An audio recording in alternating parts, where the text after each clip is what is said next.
Um, before Placid Temples did his ethnographic research, and then he was so bold to say, actually, these Bantu people have a philosophy. And that was a scandal to a lot of white people.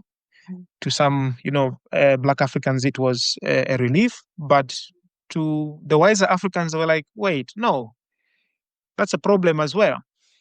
So really, in temples, you see, and later on also Alexis Kagame, you see the attempt to uh, accept Bantu philosophy or Ubuntu cosmology to the extent that it is translated within the Christian uh, language and within the Christian idea of what the universe should be and uh, uh, what it means to be human and how human beings should live.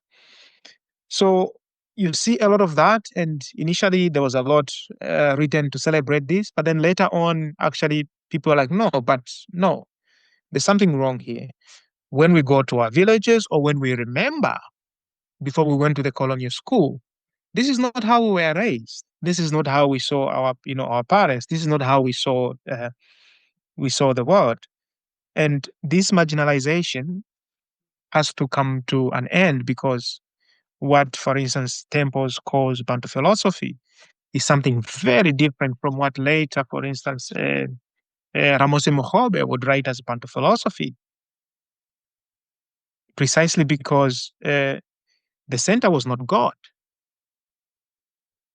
Yeah, the center was human beings and our relationships with everything else.